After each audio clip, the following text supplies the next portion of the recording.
Yes, be ready for the dictation. Start. Challenging the same, both the respondents herein preferred appeal and the High Court altered the conviction and sentence as mentioned above. Stop. Aggrieved by the same, the state has preferred the present appeal. Stop. The learned counsel for the appellant state submitted that the view taken by the High Court is patently erroneous in law, as the offence under section 302 IPC was clearly made out. Stop. It is his further submission that the High Court has committed an error in holding that injury number 3 was not on vital part of the body and the other injuries were not fatal in nature, and therefore intention to commit murder of the deceased cannot be held established. Stanza.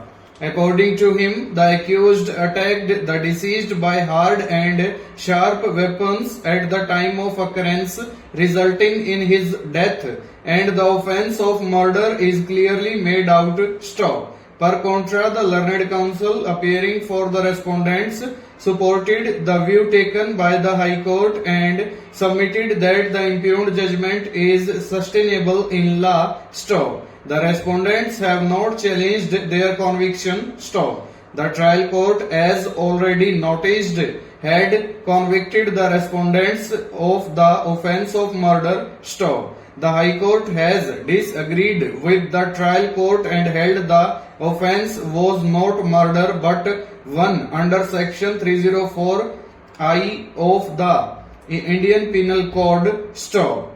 The High Court reached this conclusion on the following reasoning. Stanza.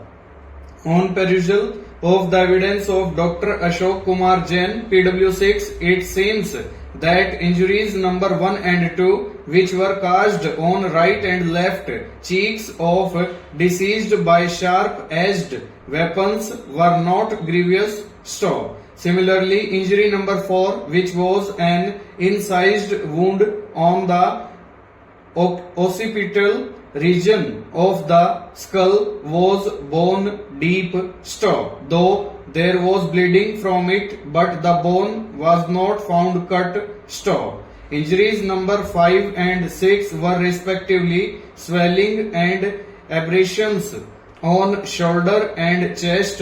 Stop. No underneath organ was found damaged. Stop. No doubt, Dr. Jain stated that injuries found on the body of deceased were sufficient to cause his death, but he did not mention this fact in the post-mortem report, Exhibit P/10. Stop. In Exhibit P/10 as well as in court, he specifically stated that the cause of death of deceased was excessive hemorrhage from the injury number 3, which was on the knee. Stanza. In view of the above medical evidence, in our opinion, it cannot be held established with certainty that appellants intended to commit murder of the deceased, but since they caused number of injuries by sharp-edged weapons to deceased and the injury number 3 proved fatal, it can be held that appellants assaulted deceased with an intention of causing such bodily injuries to him as were likely to cause his death. Stanza.